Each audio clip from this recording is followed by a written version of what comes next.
ver si estoy grabando. Empezar un poco más temprano porque se me está haciendo tarde los días pasados. A ver si puedo leer un poco más. Ahí está.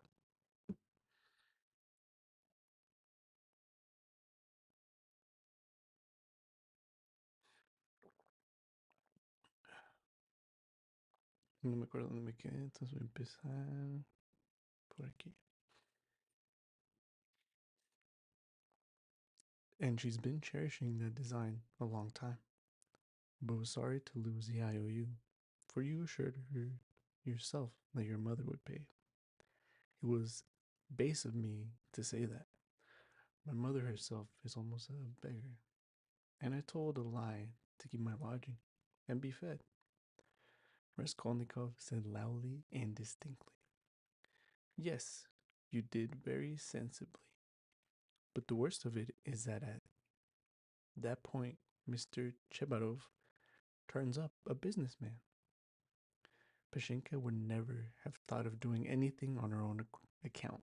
She's too retiring. But the businessman is by no means retiring.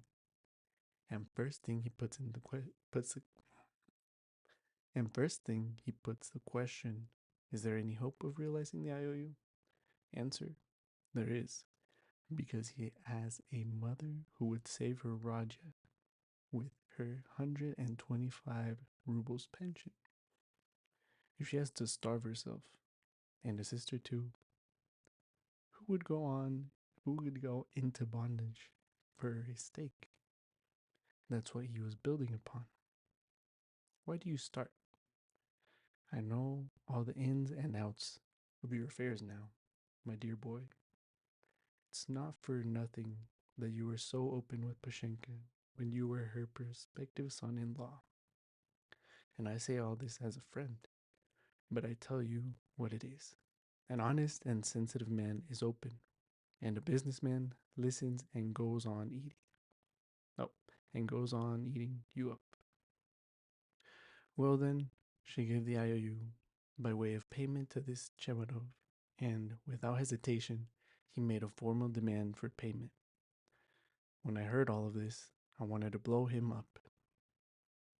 I wanted to blow him up too, to clear my conscience.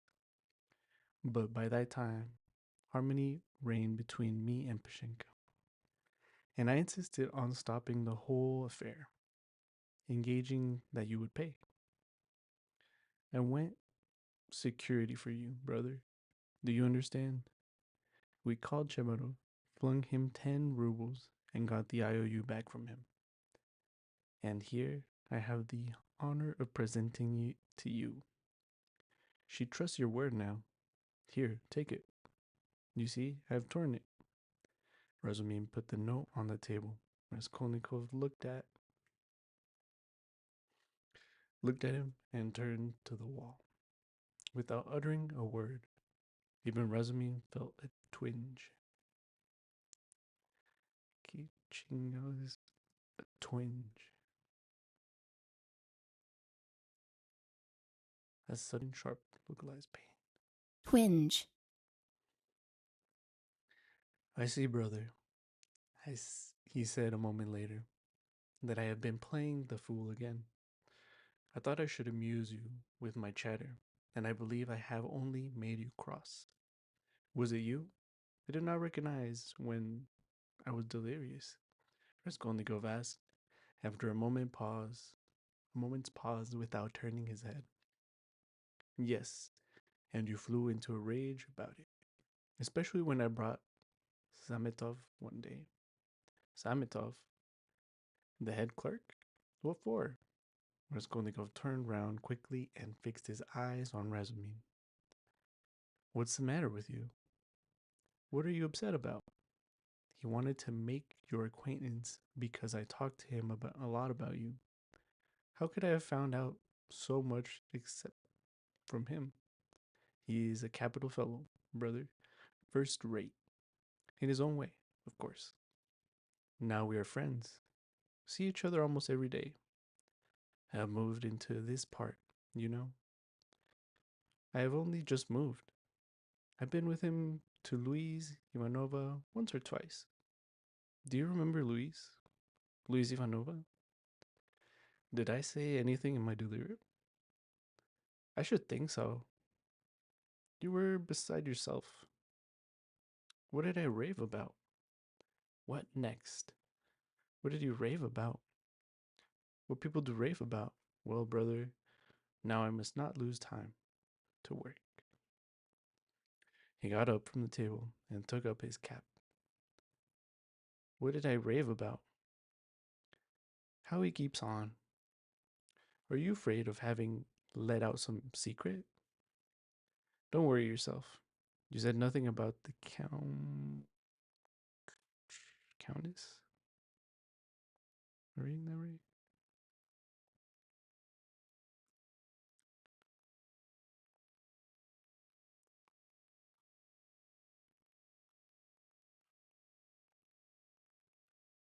Oh, Countess. the countess. The wife or what? Oh, God. But you did say a lot about a bulldog and about earrings and chains and about Christovsky Christovsky Island and some porter and Nikolai Fomich and Ilya Petrovich, the assistant superintendent. And another thing that was of special interest to you was your own sock. You whined, "Give me my sock." Samitov hunted all about your room for your sock, and with his own scented ring bedecked. I'm curious to what that means. Is it just wearing rings? I don't know. That's just me. Bedeck. Bedeck. Bedeck. Oh, decorate. Oh, like bedazzle, I assume. I don't know. His ring bedecked fingers. He gave you the rag, and only then you were comforted. And for the next 24 hours, you held the wretched thing in your hand. We could not get it from you. It is most likely somewhere under your quilt at this moment. And then you asked so piteously for fringe for your trousers. We tried to find out what sort of fringe, but we would not make it out. Now to business. Here are 35 rubles. I take 10 of them and shall give you an account of them in an hour or two. I will let Sosimov know at the same time, though he ought to have been here long ago, for his nearly 12. And you, Natasha, look pretty often, look in pretty often while I am away, to see whether he wants to drink or anything else. And I will tell Pashenka what is wanted myself. Goodbye. He calls her Pashenka. Ah, he's a deep one, said Natasha as he went out. Then she opened the door and stood listening, but could not resist running downstairs after him. She was very eager to hear what he would say to the landlady. She was evidently quite fascinated by Razumin. No sooner had she left the room than the sick man flung off the bedclothes and leapt out of bed like a madman. With burning, switching impatience, he had waited for them to be gone so that he might set to work. But what work? Now, as though to spite him, it eluded him. Good God. Only tell me one thing. Do they know of it or not? What if they know it and they're only pretending, sorry, mocking me while I'm laid up? And then they will come in and tell me it's been discovered long ago and they have only. What am I to do now? That's what I've forgotten, as though on purpose. Forgotten it all at once. I remembered a minute ago. He stood in the middle of the room and gazed in miserable bewilderment about it. He walked to the door, opened it, listened, But it was not what he wanted. Suddenly, as though recalling something, he rushed to the corner where there was a hole under the paper, began examining it, put his hand into the hole, fumbled, but that was not it. He went onto the stove, opened it, and began rummaging in the ashes.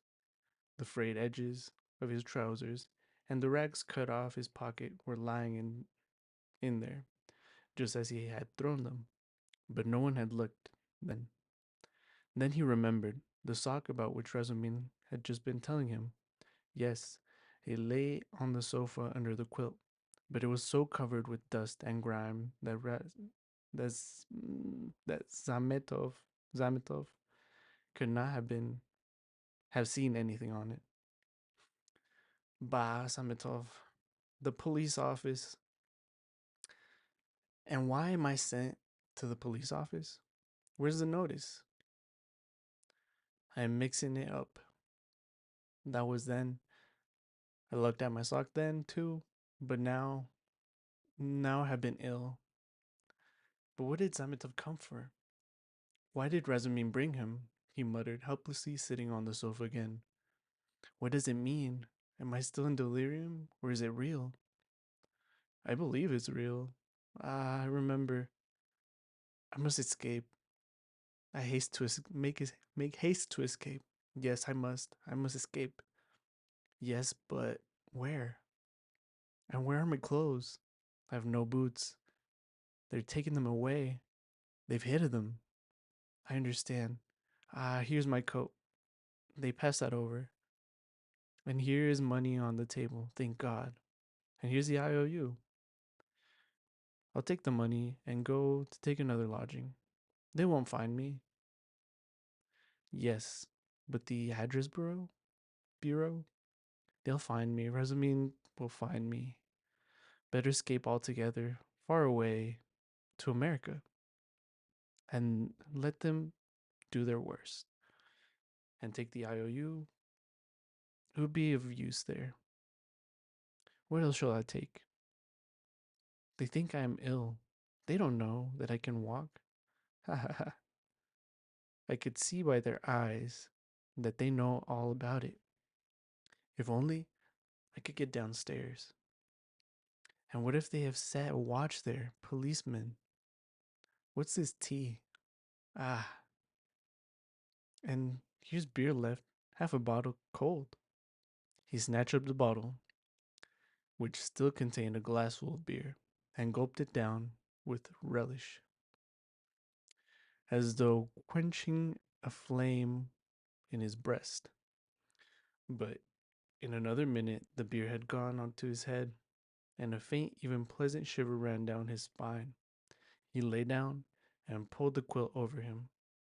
His sick and incoherent thoughts grew more and more disconnected, and soon a light, pleasant drowsiness, came upon him. With a sense of comfort, he nestled his head in the pillow, wrapped more closely about him. The soft, wadded, I don't know what wadded is. Wadded.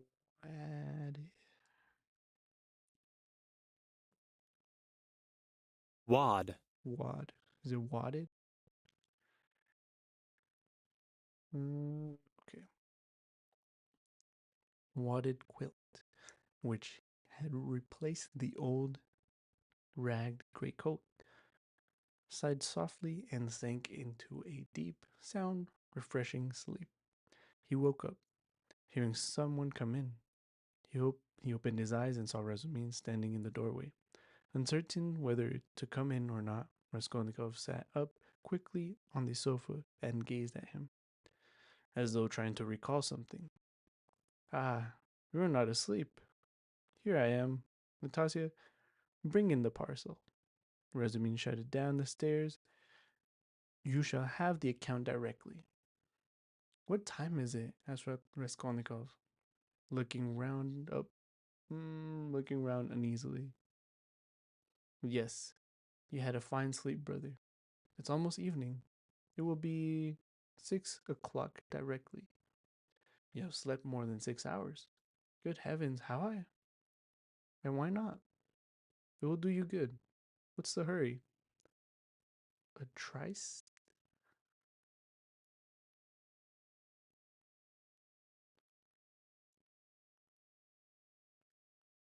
Tryst. Tryst. Oh. Wait. The tryst. A tryst, is it? We've all time before. We've all time before us. I've been waiting for the last 3 hours for you. I've been up twice and found you asleep. I've called on Sosimov twice. Not at home, only fancy. But no matter, you will turn up. And I've been out on my own business too. You know I've been moving today. Moving with my uncle. I have an uncle living with me now. But that's no matter to business. Give me the parcel, Nastasia. We will open it directly. And how do you feel now, brother?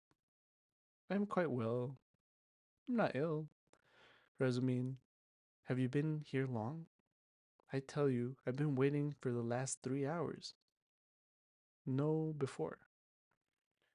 How do you mean? How long have you been coming here? Why, I told you all about it this morning. Don't you remember? Raskolnikov pondered. The morning seemed like a dream to him.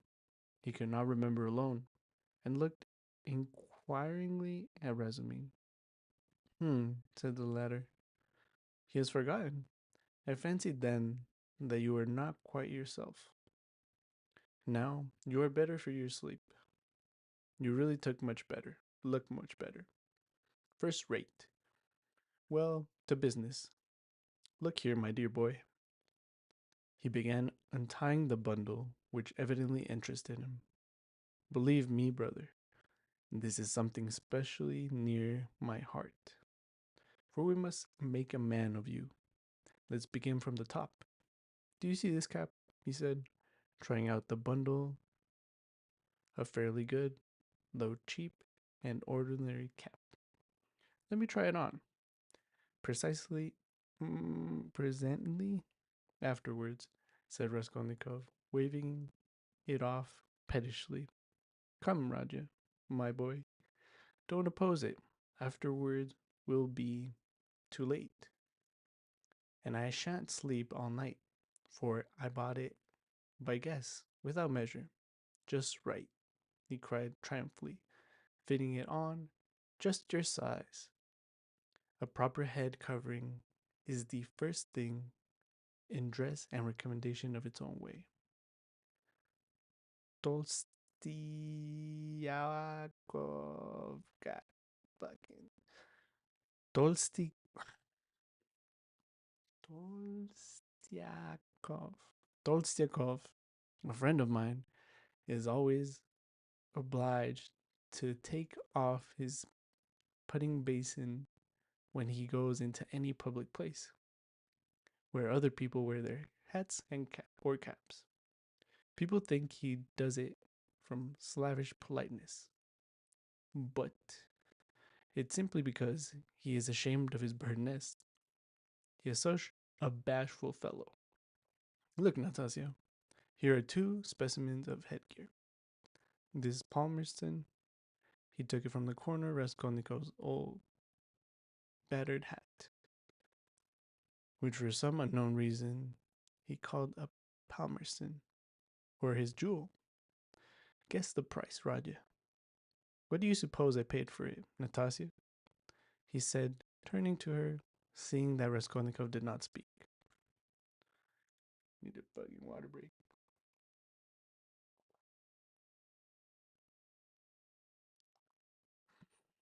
Um, Seeing that Raskolnikov did not speak.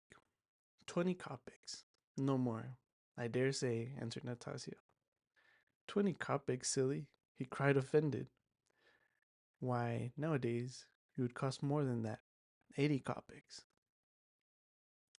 And that only because has been worn and is bought on condition that when it's worn out, they will give you another next year.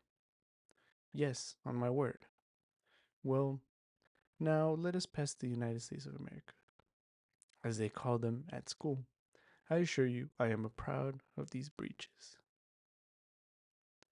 And he exhibited to Raskolnikov a pair of light summer trousers of gray woolen material. No holes, no spots, and quite respectable, although a little worn.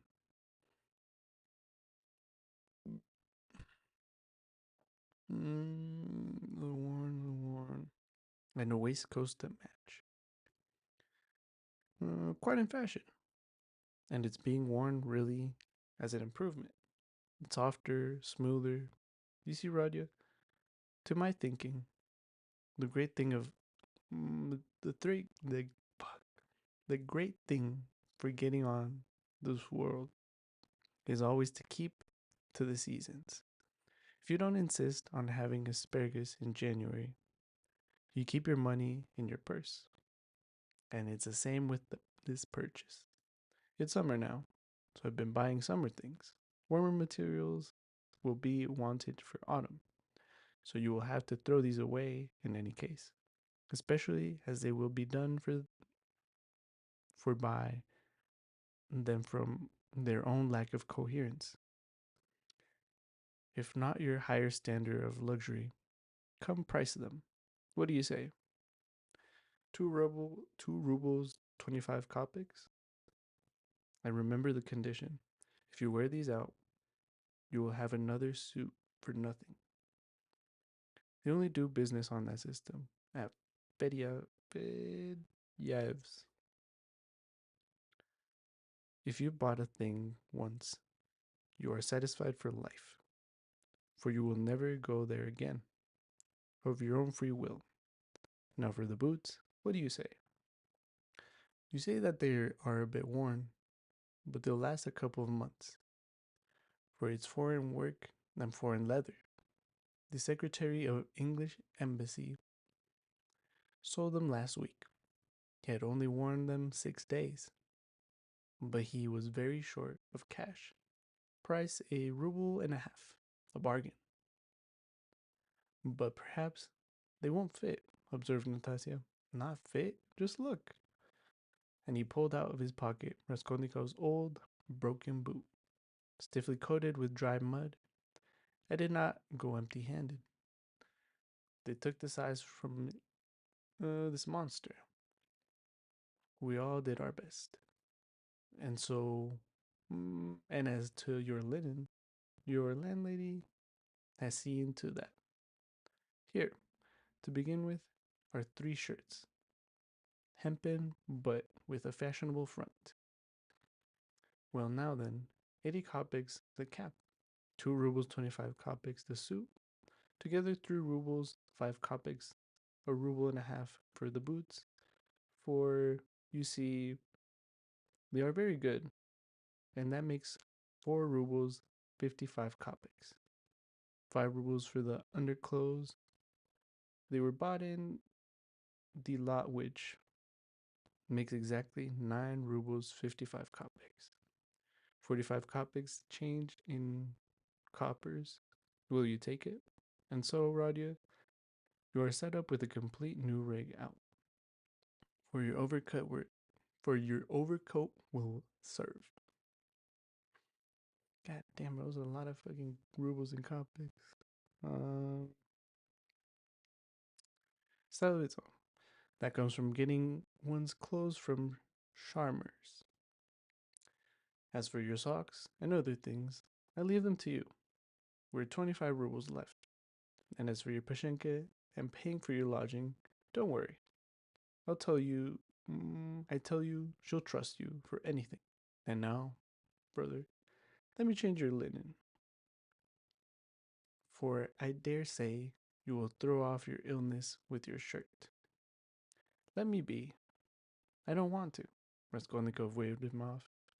He had listened with disgust to Razumin's effort to to be playful about his purchases.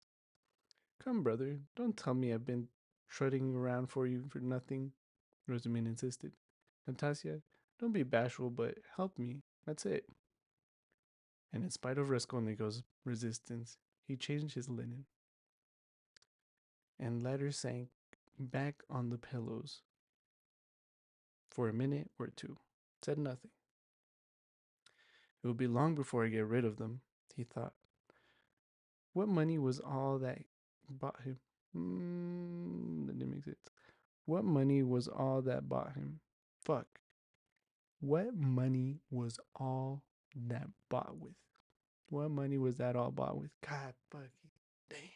So you know I need a break. What money was that all bought with? He asked at last, gazing at the wall. Money? Why your own? What the messenger brought from Varusin. Your mother sent it. Have you forgotten that too? I remember now, said Raskolnikov, after a long, sudden silence. Razumin looked at him, frowning and uneasy. The door opened, and a tall, stout man, whose appearance seemed familiar to Raskolnikov, came in. Sosimov, at last! Cried Razumin, delighted. Chapter 4. I'm gonna leave it there just cause. Nos vemos.